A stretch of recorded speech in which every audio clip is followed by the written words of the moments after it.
बिस्मिल्लाहिर्रहमानिर्रहीम, अस्सलाम वालेकुम। देसी खाने किचन में खुश आमदीद। आज मैं आप लोगों के साथ बहुत ज़बरदस्त रेसिपी शेयर करने जा रही हूँ। आपने काफ़ी दफ़ा मटर गोश्त बनाया होगा, खाया होगा, लेकिन इस तरह से आपने मटर गोश्त नहीं बनाया होगा। तो इंशाल्लाह ताला मेरे बताए हुए तरीके से आप मटर गोश्त का सालन बना के तैयार करें। यकीन जाने बहुत ज़बरदस्त टेस्टी बन के तैयार होगा।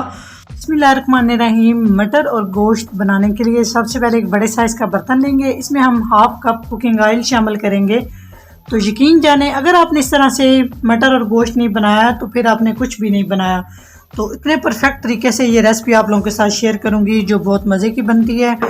तो साथ साथ एक बड़े साइज़ का हम प्याज लेके इस तरह से हमने चॉपर में चॉप कर लिया। अगर चॉपर नहीं है तो आप प्याज को बिल्कुल बारीक बारीक काट लें। तो प्याज को हम हल्का सा ब्राउन करेंगे जी। तो प्याज हमारे जो है ना वो गोल्डन कलर होना है शुरू हो चुका है। तो अभी हम साथ ही साथ इसमें शामिल कर देंगे 1 खाने का चम्मच अदरक और लहसुन का पेस्ट, और इसको भी हम थोड़ा सा फ्राई कर लेंगे 1 से 2 मिनट तक। तो साथ ही प्याज भी हमारे थोड़े से और कलर पकड़ जाएंगे, सुर्ख हो जाएंगे। तो आपने चम्मच चलाते हुए इसको प्याज को फ्राई करना, ताकि प्याज जो है ना चॉप किया हुआ बहुत जल्दी नीचे से लगना शुरू हो जाता है।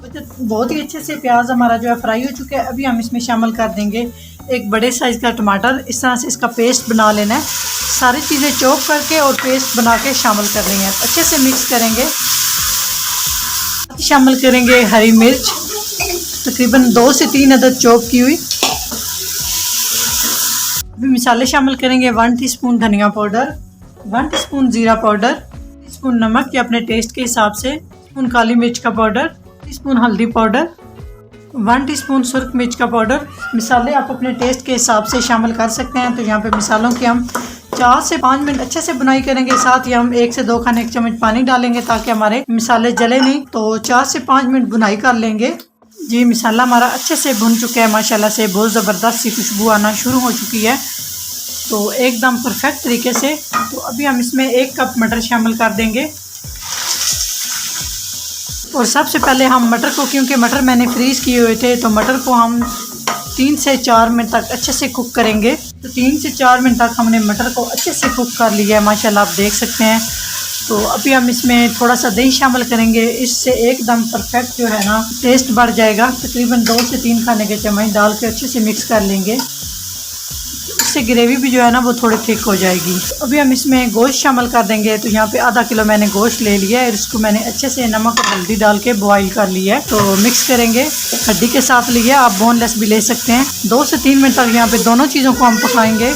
अच्छे से दोनों चीज़ों को हमने भून लिया है। बड़ी ज़बरदस्त सी खुशबू आना शुरू हो चुकी है। अभी हम इसमें पानी शामिल करेंगे। तो जो मैंने यखनी रेडी करके रखी है वो शामिल कर रही हूँ। आप चाहे तो सिंपल सादा पानी भी शामिल कर सकते हैं। तो इसमें पानी शामिल करूँगी तकरीबन 1.5 गिलास। आप अपनी ग्रेवी के हिसाब से पानी शामिल कर सकते हैं।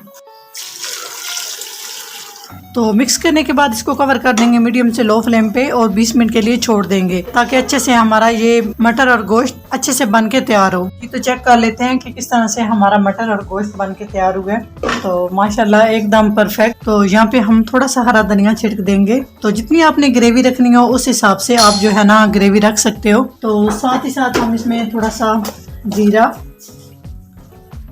तो माशाल्लाह एकदम परफेक्ट हमारा मटर गोश्त बन के तैयार हो चुका है। तो यहाँ पे मुझे इतनी ग्रेवी चाहिए, तो यहाँ पे मैं चूल्हा बंद कर दूंगी। अगर आपको ये तरी कम लग रही है तो तरी बिल्कुल भी कम नहीं है, इसके ऊपर अच्छे से घी आ जाएगा। यहाँ पे चूल्हा बंद करके आप इसको कवर करके रख दें। तो 5 मिनट के बाद ज़बरदस्त सी तरी आ जाएगी। तो नेक्स्ट स्टेप की तरफ चलते हैं जी। तो माशाल्लाह ज़बरदस्त सा हमारा ये मटर और गोश्त का सालन तैयार हो चुका है। अगर मेरी वीडियो ज़रा सी भी अच्छी लगे तो लाइक एंड शेयर कीजिएगा। चैनल को सब्सक्राइब नहीं किया तो प्लीज़ चैनल को सब्सक्राइब करें और बेल आइकन लाजमी प्रेस करें। इससे मेरी हर नई आने वाली वीडियो आप सबसे पहले देख सकेंगे। तो इंशाल्लाह ताला एक नई रेसिपी के साथ हाज़िर होंगे। तब तक के लिए अल्लाह हाफिज़।